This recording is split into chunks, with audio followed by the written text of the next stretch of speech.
Bonsoir et merci à tous de nous rejoindre sur Niwa Defend 1 pour un nouveau numéro de décryptage. Mamadou Diouf, bonsoir et bienvenue. Merci beaucoup. Bonsoir Charlotte. C'est officiel, au Sénégal, le Conseil constitutionnel a publié la liste de 20 candidats retenus pour prendre part à la présidentielle du 25 février 2024. À la surprise générale, les Sénégalais ont juste pu constater la confirmation de l'invalidation de la candidature de deux hommes politiques très attendus dans en tout cas sur cette liste, dont le principal opposant au président Macky Sall, Ousmane Sonko. Mamadou Diouf, ces décisions du Conseil constitutionnel sénégalais, c'est une étape de non-retour et donc tant pis pour les candidatures non validées. Oui, à présent c'est terminé. Le marathon judiciaire est terminé. Monsieur Ousmane Sonko ne pourra pas être candidat à l'élection présidentielle de 2025 puisque la condamnation définitive à 6 mois d'emprisonnement avec sursis est une condamnation suffisante pour qu'on le retire de la liste électorale.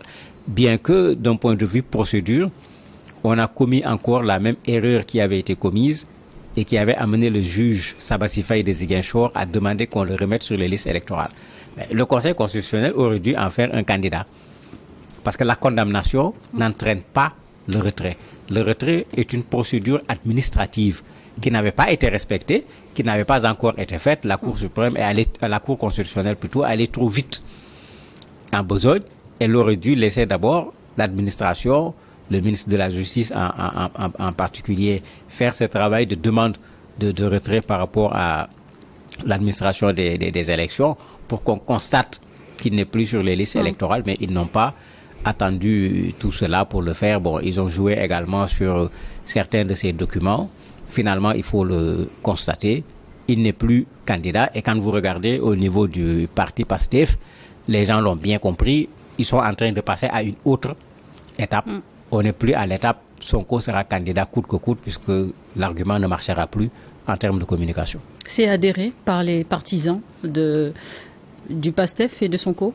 Bon, ce n'est pas qu'ils l'ont accepté, mais aujourd'hui, on est à combien de jours des élections? Il faudrait bien qu'on sache qui est le candidat.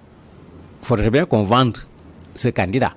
Continuer à vouloir dire ça sera la campagne. Continuer à vouloir dire ça sera Sonko, mais ça, elle est droit au mur parce que ça ne sera plus Sonko. Ça, c'est terminé aujourd'hui. Le Conseil constitutionnel, les décisions qui ont été prises concernant les candidats, il n'y a pas de recours. Les recours ont déjà été faits, il y en a eu beaucoup même, plus de 39. Mais certains ont accepté, d'autres ont été rejetés. Parmi les recours qu'on a rejetés, il y a celui qui avait été introduit pour la candidature de Ousmane Sonko. Le recours qui a été accepté, c'est celui contre le candidat Karim Wade dont vous parliez tout à l'heure et qui finalement lui aussi a été écarté pour raison de, de renoncement tardif à la nationalité française. Parce qu'il a renoncé, mais il l'a fait après. Et vous connaissez le droit avec ses questions de forme, ses questions de délai. Il a fait une déclaration sur l'honneur pour dire qu'il n'a qu'une seule nationalité, c'est-à-dire la nationalité sénégalaise. Les gens avaient posé ce problème. Les gens sont allés, c'est pourquoi aujourd'hui il faut faire très attention, fouiller sur le net, aller retrouver son nom sur les listes électorales en France. Et s'il vote, c'est parce qu'il est français. Donc les gens sont entrés dedans. Il y a un candidat qui a déposé un recours contre pour que les gens ne passent pas dessus. Et finalement, effectivement, il a fait acte de renoncement, mais il a fait acte de renoncement après avoir signé une déclaration sur l'honneur disant qu'il a une seule nationalité. Ce qui est d'ailleurs grave, parce que c'est comme un parjure. Au moment où il écrivait la déclaration, il était français et il savait parfaitement qu'il était français. Mais il y avait un enjeu. Karim savait qu'il y avait plusieurs éléments qui pouvaient l'empêcher d'être candidat. Mais est-ce que justement l'homme politique n'a pas peut-être su anticiper sur les événements à son niveau? Non, il a joué 2 fois, il a perdu 2 fois. C'était pas une affaire de politique. Karim est en exil. Mais comme ils en avaient fait leur candidat, tout le monde disait, il arrive quand on nous disait bientôt. L'enjeu, c'était qu'ils savaient qu'il y avait encore des obstacles qui pouvaient l'empêcher d'être candidat. Donc, ils voulaient qu'il vienne au moment où tous ces obstacles ont été levés. Mais sur la nationalité, Karim a joué et il a perdu. Il a craint renoncer à sa nationalité, poser sa candidature et voir sa candidature rejetée parce que sur la question des parrainages, sur la question du Conseil constitutionnel, il ne maîtrisait rien là-bas. Ça fait qu'il a retardé le renoncement à sa nationalité. C'est le fait de l'avoir retardé qui l'a fait éliminer de la course. Donc finalement, il a perdu sa nationalité, il a perdu la candidature, il a tout perdu. Et c'est ça les politiques tout le temps, on joue avec tout et finalement voilà ce que ça donne comme résultat. Moi j'aurais bien souhaité qu'il soit candidat parce qu'il y a trop de bruit autour de sa personne. Moi je n'y crois pas du tout. Karim a été candidat, son père était président, au point E, là où il vote, on l'a battu dans son bureau de vote, on l'a battu dans son centre de vote. J'aurais bien voulu qu'il soit candidat pour que définitivement qu'on sache effectivement qu'est-ce qu'il représente lui, pas son père, lui. Karim Wade, aux yeux des Sénégalais, mais malheureusement, il s'est créé lui-même des problèmes. Ils sont au total 20 prétendants, dont naturellement le Premier ministre et dauphin de Macky Sall, Amadou Ba, l'ancien Premier ministre Mohamed Boun Abdallah Dionne et Idrissa Seck, l'ancien maire de Dakar, Khalifa Sall, ou encore Bassirou Diomaye Faye, le numéro 2 du PASTEF. Il y a tout de même un homme de Ousmane Sonko, même deux. De Pastef, je ne dirais pas Ousmane Sonko, l'État sénégalais a échoué en quelque sorte, puisqu'on a dissous un parti, on a empêché quelqu'un d'être candidat, mais si c'est le projet qu'on voulait rejeter, il y a un porteur du projet qui est là en la personne de Bassirou Diomaye Faye, qui est un membre fondateur de ce parti, qui est le numéro 2 du parti, qu'on a vu sur tous les plateaux de télévision parler du PASTEF. Donc PASTEF participera aux élections sans s'appeler PASTEF. Mais il n'est pas le seul. Vous avez également Habib Sy qui est là, qui est candidat. Habib Sy a été candidat parce que des députés du PASTEF l'ont parrainé. Sans ce parrainage des députés, il aurait certainement eu les mêmes problèmes que les autres avec le parrainage citoyen. Vous avez également Cheikh Tidiane Dièye qui est là, qui n'est pas un membre du PASTEF en termes de parti, tout comme Habib Sy. Qui a été directeur de campagne en 2019. Oui, mais qui est un proche de Ousmane Sonko, qui l'a défendu, qui a participé avec lui à tous les combats depuis un certain nombre d'années. Il y a une particularité, chacun de ces deux candidats a dit clairement, pendant qu'on s'interrogeait sur Ousmane Sonko sera candidat ou pas, que si la candidature de Ousmane Sonko passe, je retire ma candidature. Maintenant, c'est celle de Diomaye qui passe. Qu'est-ce qu'on fait? Est-ce qu'on va créer une coalition autour de Diomaye? C'est possible. Est-ce qu'ils vont rester en course? On ne sait pas encore. Mais ce qui est sûr, sur cette vingtaine de candidats, il vaudrait mieux que les gens pensent à s'associer pour certains des candidats, parce qu'il y en a à coup sûr, ils vont faire partie de ce que l'on voit tout le temps dans les élections en Afrique.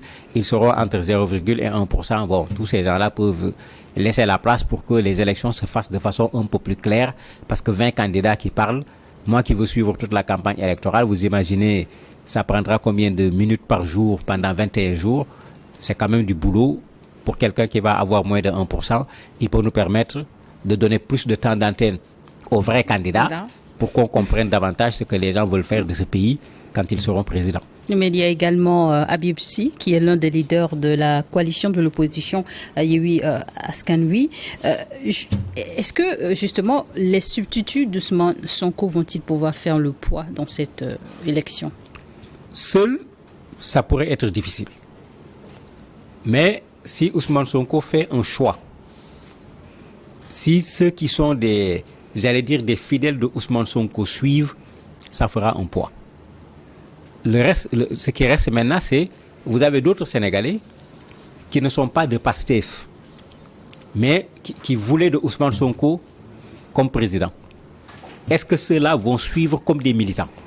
Parce que généralement, de bons militants, quand on donne un mot d'ordre, ils sont capables de le suivre. Mais ceux qui ne sont pas militants, est-ce qu'ils vont suivre? Alors qu'il faut le dire clairement, dans nos pays, aucun parti ne gagne une élection sur la base de ses militants. Aucun. Bien que chaque parti raconte des histoires en disant qu'il y a des milliers d'adhérents, ce n'est pas des millions d'adhérents, ce n'est pas vrai du tout. Quand on gagne les élections, c'est les citoyens qui ont voté. Maintenant, quelle sera l'attitude des citoyens sénégalais par rapport à un mot d'ordre donné par Ousmane Sonko? C'est ça l'équation. La deuxième chose, il n'y a pas encore, jusqu'au moment où nous parlons, un choix. Bien que le choix semble être Diomaye. Mais justement, parce qu'on se dit, Ousmane Sonko, il s'est donné comme l'un des favoris potentiels de la présidentielle, mais qui pour remplacer Ousmane Sonko? Est-ce qu'il y a un nom qui se démarquerait déjà? Un nom qui se démarque, non, mais il y a des signes qui semblent aller vers Bassirou Diomaye Faye. Parmi les signes, la page de M. Sonko, on l'a changé. Il était le numéro 2, considéré numéro 2 de son parti. À la place de l'image qui était là-bas, on a mis l'image de Sonko et l'image de Bassirou Diomaye. Et quand vous regardez, on a posé les deux photos au même niveau. Ça crée une sorte même de similarité entre les deux personnes en termes de visage. Et on a écrit en Wolof, Diomaye Moy Sonko, c'est-à-dire Diomaye c'est Sonko. C'est la stratégie. Vous voyez clairement ce que ça donne comme élément d'information. On a vu également d'autres responsables du parti écrire des textes.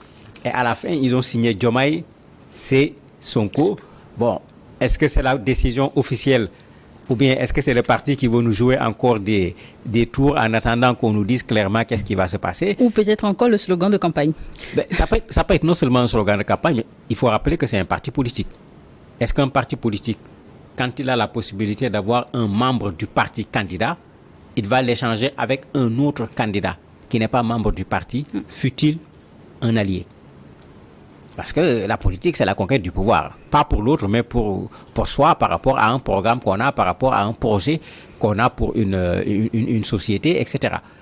Est-ce que ça va se faire? Il y aura maintenant cette équation parce que, comme je le disais auparavant, il n'était pas possible de dire voilà la personne que PASTEF va soutenir parce qu'on ne savait pas encore qui sera candidat de façon définitive ou pas. Aujourd'hui, c'est clair.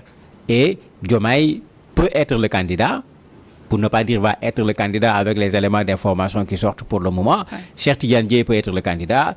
Habib Sy également peut être le candidat parce que tous ces gens-là, on les connaît pour leur proximité et une participation au combat que Sonko a mené ces dernières années. Et avec vos analyses, Mamadou Diouf, est-ce que vous pouvez dire que même derrière les barreaux, l'homme d'Ousmane Sonko planera sur cette campagne jusqu'au jour du vote? Le risque même vers lequel on court dépasse cela. À la place d'une élection présidentielle, on risque d'avoir un référendum. C'est-à-dire exactement ce qui s'était passé avec les élections législatives. L'opposition, à travers Yewwi Askan Wi, n'avait pas fait une campagne pour une élection législative. Mais ils avaient fait campagne contre le troisième mandat du président Macky Sall. C'est-à-dire qu'on avait carrément décalé l'élection. Et ça a marché. Puisque le président Macky Sall est passé avec une toute petite tête pour avoir même pas la majorité au niveau de l'Assemblée. Il a fallu tirer des députés pour avoir une majorité. On risque d'aller dans ce sens ici. Et ça a commencé déjà avec les discours. Vous avez certains candidats qui commencent à dire il faut voter ceux qui sont contre le système. Et on commence également à soupçonner certains qui sont sortis dernièrement du système d'être peut-être des candidats qu'on a planqués pour qu'au cas où il y a un second tour, que les gens puissent se retrouver. D'ailleurs, malheureusement, le Karim Wade dont on parlait, son parti a brillé jusqu'aux élections législatives dans l'opposition avec les autres partis. Quand ils sont arrivés à l'Assemblée, ils ont commencé un deal avec le parti au pouvoir. On ne les entendait plus attaquer le parti au pouvoir, ils attaquaient plutôt l'opposition jusqu'à ce que les gens demandent mais est-ce qu'ils sont toujours de l'opposition? Aujourd'hui, je me demande qu'est-ce qu'ils vont faire. Qu'est-ce qu'ils vont faire? Mais c'est les politiques, hein. C'est pourquoi avec eux, si tu dis jamais, tu auras des problèmes. Désormais, condamné à 6 mois de prison avec sursis, l'éligibilité d'Ousmane Sonko était hypothéquée. En tout cas, il risquait une éligibilité de 5 ans. Aujourd'hui, tout se confirme. Mais est-ce que, vu la succession des événements, l'opposant, quelque part, a-t-il lui-même servi au régime Macky Sall l'arme pour l'abattre, si je peux me permettre l'expression? Il n'est plus candidat. On peut dire oui et non. Oui, parce qu'il a commis l'imprudence à travers ce procès en diffamation de dire. Mais on peut dire non parce que il a été condamné à cause d'une lettre. Une lettre de l'alphabet. Parce qu'il a dit IGE au lieu de dire IGF. Et le rapport dont il parle, personne n'ose dire que ce rapport n'existe pas. Ce rapport de IGF existe bel et bien. L'actuel candidat du pouvoir, qui était le Premier ministre à l'époque, a parlé de ce rapport. Mais comme en politique, on ne pardonne pas les erreurs, pour avoir dit E à la place de F, il ne pouvait pas fournir les éléments de preuve par rapport à ce qu'il a dit. Les gens en ont profité puisqu'il fallait coûte que coûte l'écarter. On peut dire qu'il a gagné également parce que malgré qu'on ait fait tout ce travail pour l'écarter, pour dissoudre le parti, il y a 3 personnes aujourd'hui qui peuvent porter le projet. Ça ne sera pas sa personne certainement. Mais il y en a 3 qui sont là, qui peuvent porter le projet. En ce moment, si l'objectif c'était de les empêcher de participer aux élections, l'objectif n'a pas été atteint totalement, surtout si c'est Bassirou Diomaye Faye qui participe aux élections. Sur ce plan-là, l'État n'aura pas du tout réussi. Parce que ça sera un combat, je parlais de référendum tout à l'heure, ça sera un combat pour la libération de Sonko. Actuellement, la meilleure façon de libérer Sonko, c'est d'amener Bassirou Diomaye Faye au pouvoir. C'est clair, c'est net.